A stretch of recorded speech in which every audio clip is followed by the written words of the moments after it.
The reason why so many people are not getting the stages and the audiences that they want and not finding them is because they're not good enough to be found, right? And it's a really, really important thing to understand. I just took this as a given. If you want to be found, you have to be so good that people will find you. If you want to be found, you have to be so good that other people will talk about you in all the right ways when you're not in the room.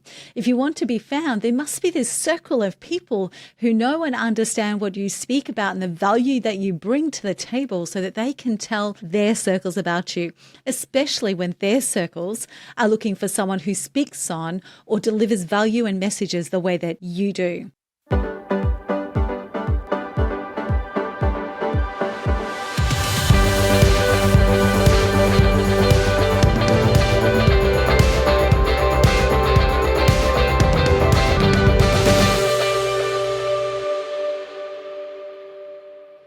Hey there, it's now episode 12 of Speaker Driven Business Podcast, and this is an episode I have really wanted to bring to you. And this is built around the question that we get asked a lot, and being hot out of the room for our most recent 3-day immersion event with female founders, it's really front and center again. Whenever we come together in one of those events in our rooms to really roll up our sleeves and work on a signature speaking piece for our clients, it's really interesting as we set intentions and get very intentional about the outcomes that we want to achieve over our 3+ days together. And it is always raised that one of the things that they want to know is how do they find their audiences? Now, as I spoke about in an earlier podcast episode, when you ask me how do I get paid for gigs or how do I find paid gigs, you're actually asking me the wrong question. And it's the same thing with this. You're going to notice a bit of a theme here. And that is that actually it's not about finding your audiences. It's about your audiences being able to find you. Now, how do they do that? Because most people will say, well, no one's finding me. I'm speaking, I'm doing this, I'm doing that, and no one's finding me. And it's really challenging and I need to find my right audiences. And it's going to come back to very similar to my answer to the question of how do I find paid gigs? With that, it was you're asking the wrong question. It is how do you actually be so good that people will pay you? And this is the same thing. Instead of asking how do you find your audiences,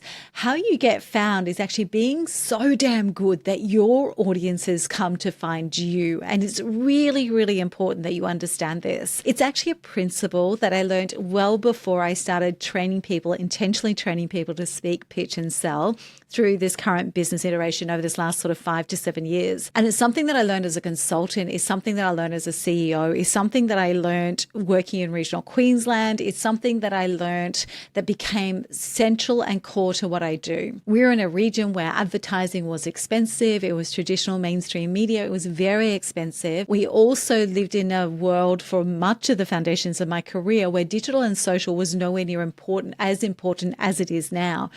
What that meant was that we had to be so damn good that people came towards us. And we had to be so damn good that when somebody mentioned the type of work that we did, so first of all it was recruitment, then it was industrial relations, it was general consulting, whatever it may be, whatever business I happened to be involved in and growing, what was really important was that when someone said, I'm looking for X, the person that they were talking to would automatically say, you need to speak to Jacqueline and her team. That was our major competitive advantage. No one can beat us in our space. And it's the same when it comes to speaking. It literally does my head in that we think that because we're speaking, the same rules as being amazing in business don't apply. Now, you can go and build all the funnels that you want. You can go and do all the approaches and pitches to the audiences and the stages that you say that you want. But the reason why so many people are not getting the stages and the audiences that they want and not finding them is because they're not good enough to be found, right? And it's a really, really important thing to understand. I just took this as a given.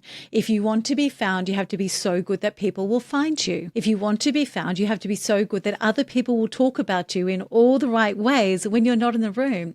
If you want to be found, there must be this circle of people who know and understand what you speak about and the value that you bring to the table so that they can tell their circles about you, especially when their circles are looking for someone who speaks on or delivers value and messages the way that you do. So my question to you is when you are asking yourself, how do I find my audiences? How do I find the stages? How do I find the people who will listen to me? Are you willing to take it one step back and actually challenge yourself and look in the mirror and ask if you are good enough to be found? because the market doesn't lie. The people do not lie. Now, it may be that you are early stage and not enough people are aware of you yet, and that's all well and good and part of the process. But I would challenge you that if you are struggling to find the audiences that will pay for you, that will want you on their stages, then it's quite possible that one of the things may be that you are not good enough to be found. And this really came through for me when I was actually sitting in an all-day event at a major international conference, and we were actually sitting with, well, it was actually for the whole morning, sitting in a room with a panel of speaker bureau owners and professional conference organizers and peak body representatives for professional conference organizers in the USA. It was an incredible room. We had to actually hand our phones on the way in. They wanted us completely present. It was really direct. It was really insightful. It was actually really humorous. These people were talking about the warts and all side of this industry. And their advice was really simple and applicable to every element of the business and the speaking world that we have chosen to inhabit, no matter the reason that we've chosen to start speaking. So I'm going to run you through some of the outcomes and the insights from those conversations, because I think they're vitally important for understanding how to be so good that people want to find you. Now, I'm going to do some of these insights from the perspective of professional speaking, but as we've discussed already, no matter what the purpose is for your speaking, things are applicable to all of us. It is the principles that I want you to land on, not specifically whether it's professional speaking, expert speaking, or business building speaking, or to start a movement. Whatever it is that your driver is for speaking is not what's up for debate here. What I want you to listen for is the underpinning principles that will help you actually be able to put that question, how do I find my audiences, into your rear vision mirror. So let's start off with the first thing that I walked away from that room understanding deeply. So the first question from the floor was, when is the best time to start building a relationship with you? And the answer was, the time is always now, not when you've decided that it's time to pitch and you are ready to be listed. Hang out where we hang out.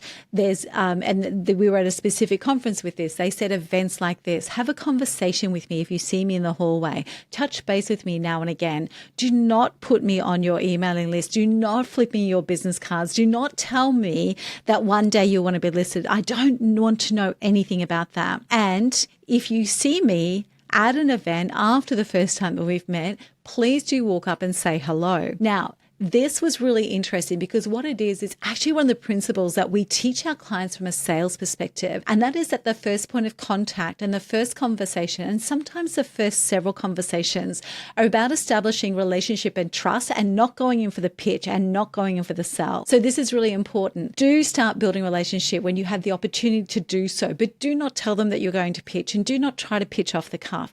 Build a relationship first. Super, super important. The second question that came to the floor was, why don't I get bookings once I am listed by you? Now, some people will tell you that they've been listed by great bureaus and it doesn't bring them any more work. Some established speakers will tell you that they're listed by all the bureaus and they don't give them any work. And they will say that the bureaus are lazy. Now, let's be fair here. In any industry, we've got people who are lazy. To make that a general blanket assumption, though, is quite unfair. So the response to this question was that a speaker bureau is not your only channel to market. I'm going to say that louder again for the people in the back. A speaker bureau is not your only channel to market. It is simply part of your marketing plan, particularly when you are just building your career and just getting listed. Use it as credibility to leverage marketing, as well as doing what so many forget to do. Keep building the relationship with us, that is the bureau owners, after we've listed you.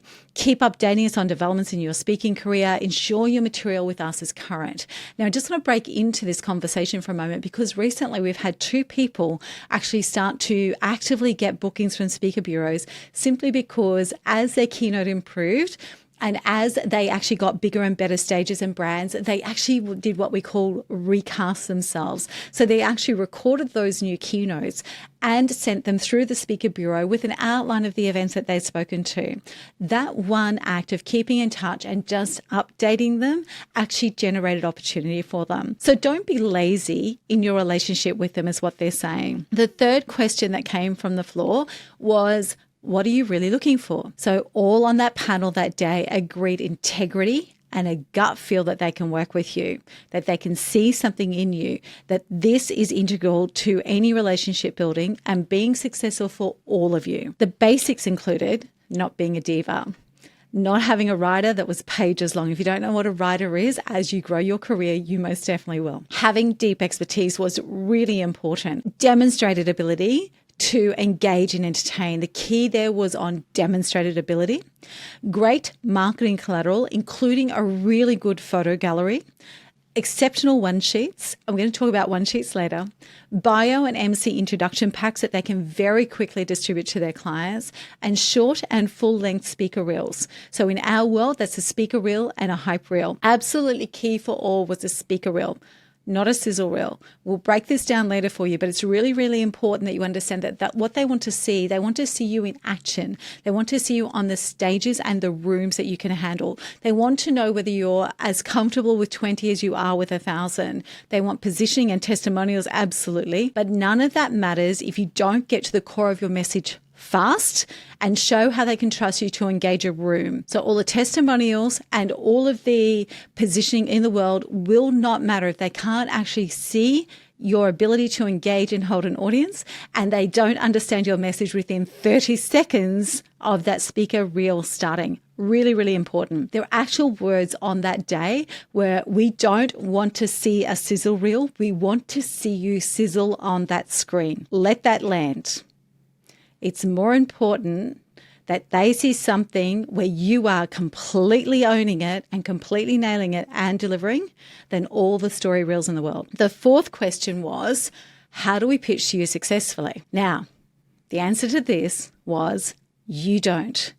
2 words which stop the entire room in its tracks. You don't. You be so good that we notice you and we come to find you. They said, we will notice you if you are great at what you do. We'll start hearing from our own clients about how good you were at an event that they were at. Our speakers will start telling us about this great speaker who was on the same program as them. We will start losing jobs to you that we didn't expect to lose to you. We will start to look at your socials and we'll see that you've got traction and following. We will be surprised when we start losing work to you. Be so good that we can't help but notice you. And this was a moment, even though it's now several years ago, this was a moment that I realized that my background in consulting work and professional services and being in the C-suite in regional Queensland was actually so beneficial to this. Because we didn't have any choice but to be so damn good at what we did that people would sit up and take notice and find us. It is completely relevant to the art and craft of speaking. And I'm going to go into one more, and this is purely mine. Stop consuming and start producing. The one common thread I've noticed in both globally successful speakers, the ones that I get to meet and have a conversation with, and the phenomenal entrepreneurs that I meet from around the world is that they are not spending inordinate amounts of time consuming other people's content. When they're consuming other people's content is in a way of wanting to learn from someone who's better than them, further ahead than them, has a different perspective to them. It's about a learning process. It's not about actually consuming content from their peers. They're seeking out conversations and knowledge and connections that help them shape and lift their view. They're finding people to delegate the doing, which includes your social and digital media production, and concentrating on creating content that will impact and influence the lives of the people that they touch. They're not waiting for approval. They're not creating focus groups, nor are they asking their audiences, what do you think I should be doing? They are honing their craft, lifting their performance, pursuing conversations, creativity, and connection. They are making sure that they are so damn good that people can't help but find them. So I ask you now, what is it that you are doing to be so damn good that you can't help but be found?